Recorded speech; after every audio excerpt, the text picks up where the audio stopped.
Last one here. This has been fantastic. This segues into a lot of what we talked about. And I wanted to end with this because it says all that matters in startups is sales. We talked about development versus distribution, not product, not engineering, not ops, sales. Because if you don't have cash coming in the door, nothing you do behind that door will save you. I want to give you an example of how I learned this to be true. And it's just a massive criticism of my own company. Early in my career, I started an ad agency, and our agency got very big very quickly. By the time we sold, we were at, I think, like 700 million in billings. As we were becoming like a notable national agency, one of the things I noticed is we weren't that good, right? Like our creative product was okay, but it wasn't that good. It just wasn't. And to be fair, most of our clients were pharmaceutical companies.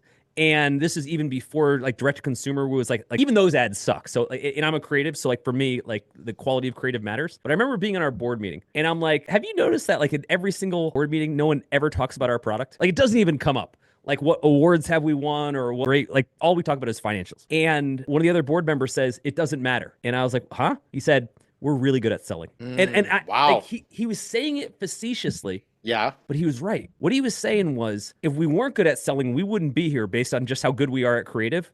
But goddamn, we're good at selling, which is why we're so much bigger than everybody else. And it like, he didn't mean that to be this like Yoda-like moment, but it blew my mind. I was like, we have 700 people on staff, of which maybe 10 are dedicated biz dev folks, which means their efforts are basically carrying the rest of the company. Now, not a popular thing to tell anybody, by the way, right?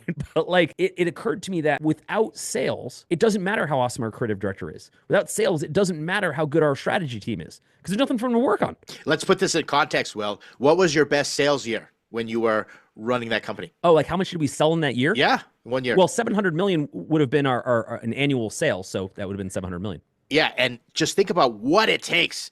Like 0 to 1 million, okay, but to get to 100 million and then 700 million, that is a major effort, but that's what makes it so valuable that you're able to pull that off. Here's the difference. This isn't to say that the other stuff isn't important. Sure. It's to say that you're not going to be around long enough for it to be important if you don't get the sales thing right. Now, here's why I wrote this. I wrote this because everyone hides behind product, okay?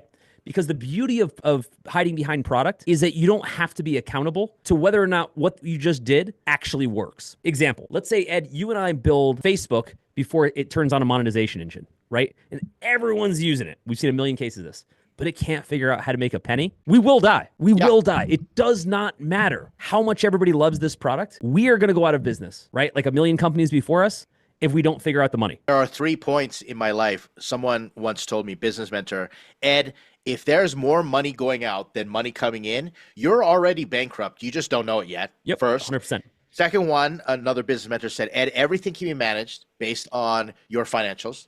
Your entire business and your future can be managed from that one sheet. And then I had a chairman who would always say, whenever we hit like a inflection point or we had like a dilemma, we had to make a decision, he'd always say, when in doubt, go make sales. That was his thing. We'll figure it out.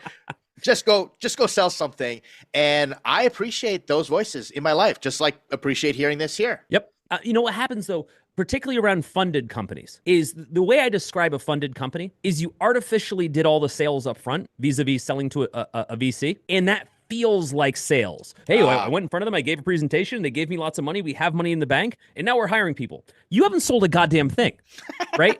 Just to be clear, you have millions of dollars, but you haven't sold a goddamn thing, right? You haven't done sales yet, which means while you're out there shopping for office space or hiring top engineers, you haven't earned it yet. And to your point, that's going to come home to roost. And that's what irks investors, and that's what investors are looking for these days. Like I really look at, okay, product great, all that stuff, your domain expertise great, but have you been selling? And that really moves the needle when it comes to the angel investing and me referring to founders. Yep. And so, Will, you talked about why founders struggle with sales. And there's things like insecurity. You put your heart and soul on the line and you don't want to get rejected.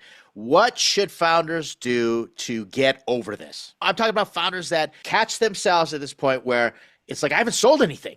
The first thing I always say is no matter what the stage of your product, put it out there even if it's going to get rejected. Right on. Because you're going to learn way more from the rejection. This goes back to what we said a moment ago of how painful that is to do than you possibly are from acceptance. That's why, Ed, when we conceive new products, and you and I talk about this all the time, our answer is always the same. Just get it out there. Yep. See if anybody wants to buy it. I don't want to build anything that nobody wants to buy, right? The reason people build first and then go to sell is exactly what you just said. They're afraid of rejection.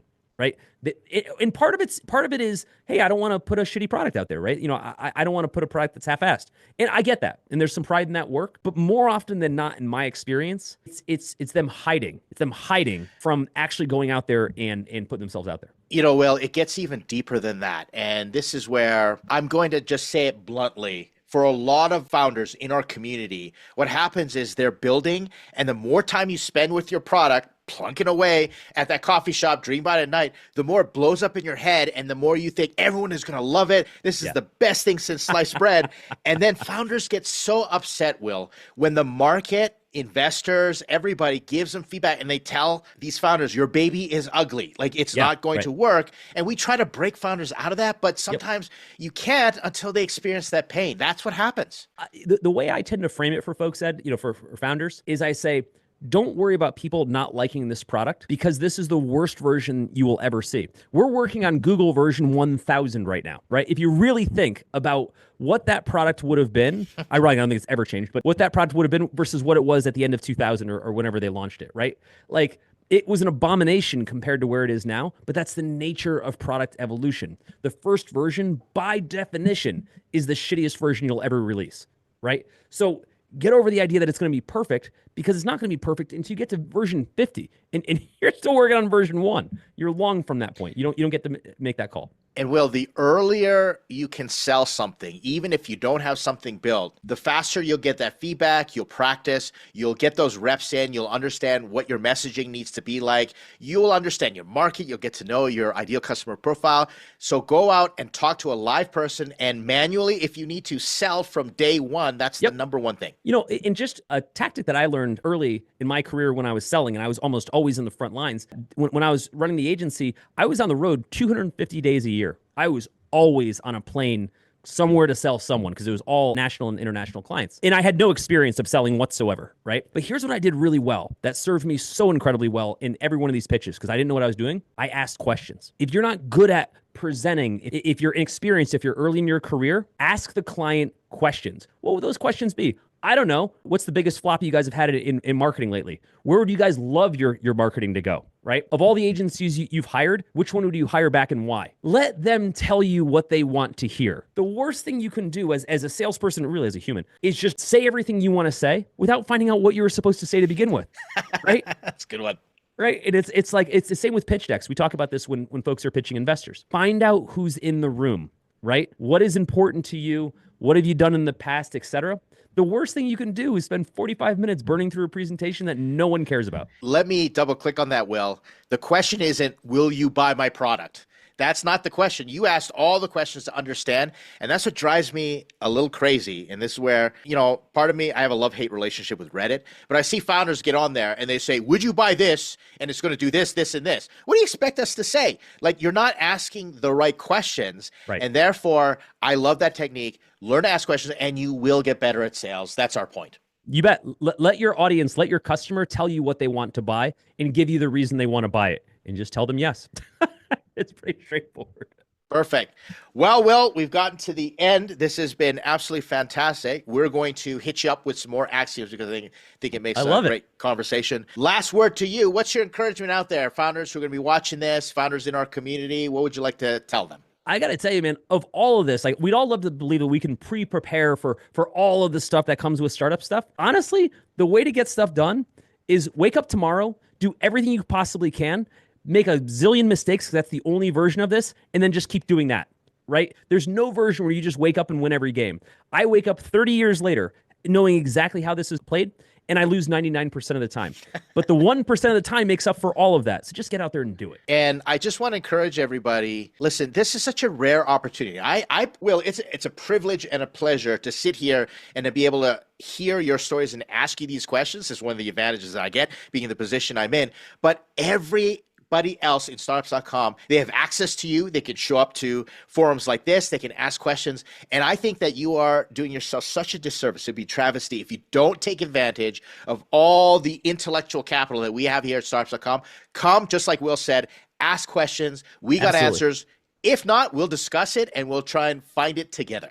Yeah, and Ed is the startup whisperer. Get on there for no other reason than to ping this guy because you got people lining up. I love it.